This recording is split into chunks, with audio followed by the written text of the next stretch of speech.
अक्टूबर 2021 में हम एग्ज़ाम देने गए थे and finally as of March 2022 the results are here.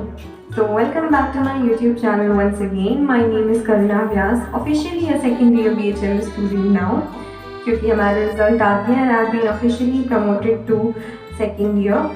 So I'm truly happy and grateful to God and to my family and to my teachers, my friends, my colleagues and all of you all who have encouraged me, motivated me and who have helped me in my journey so far. So truly thankful, grateful and blessed. And इस video में मैं आपके साथ में share करने जा रही हूँ मोस्ट इम्पॉर्टेंट 3 चीज़ें जो मुझे एग्ज़ाम्स में रियली बहुत हेल्पफुल रही हैं. तो I will start on with the first thing, that is maximum in minimum. तो मैंने इस स्ट्रैटेजी को नाम दिया है maximum in minimum बिकॉज हमारा जो सिलेबस होता है वो बहुत ज़्यादा वास्ट होता है. थ्रू आउट द ईयर हम पढ़ते हैं लेकिन जब हमारे पास में एग्ज़ामिनेशन टाइम आता है तो हमको केवल 1 day 2 day दिया जाता है to revise the entire syllabus.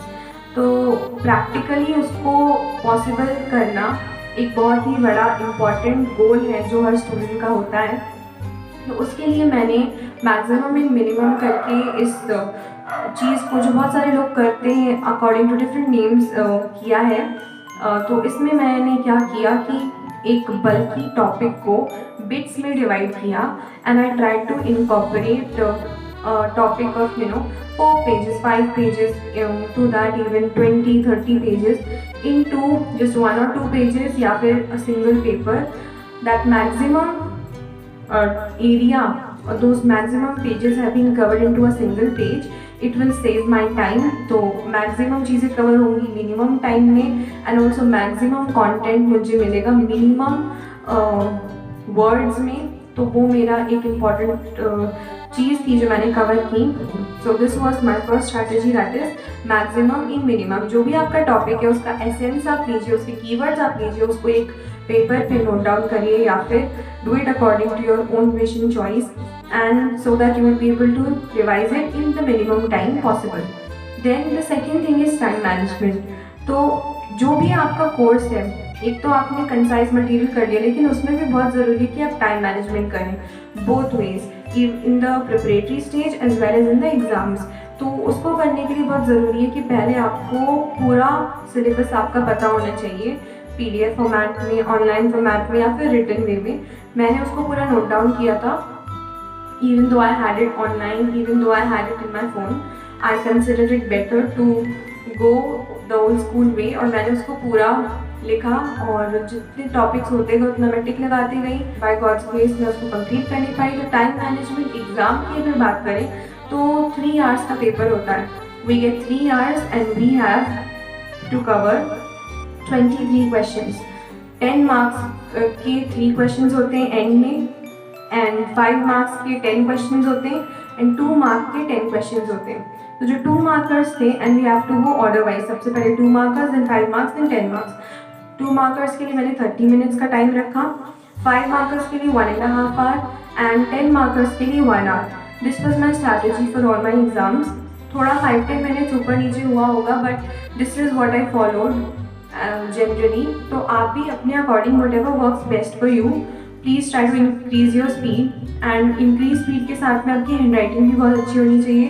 Paper presentation is very important क्योंकि जो एग्ज़ामिनर है आपके पेपर को देखेगा और उसके लिए आसानी होनी चाहिए to find out what you have written. Your handwriting should be readable and also the points should be highlighted. Whatever are the key points, those points should be highlighted. And the third of all and the most important one I think is the power of prayer and positive thinking. So before going into the preparatory phase, in the examination hall, pray and start. Pray and prepare. And also please remember the power of positive thinking because positive thinking leads to positive action and that leads to positive results. So as Theodore Roosevelt has told, believe you can and you're halfway there. तो अगर आपने विश्वास कर लिया कि आप कर सकते हो तो आधा रास्ता आपने ऑलरेडी तय कर लिया है. तो अपनी काबिलियत पर कभी शक मत करिएगा. Always believe that you can do it. never doubt yourself and go and make it happen, because you can. If I can do it, you can definitely do it, and God will enable you to do it.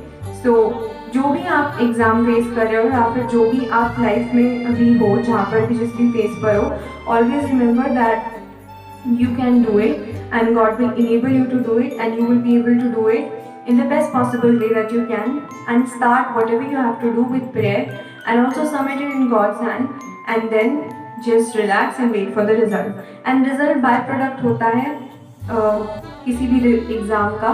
आपका target होना चाहिए to go and give your best. That was my target, to go and give my best and leave the rest in God's hand.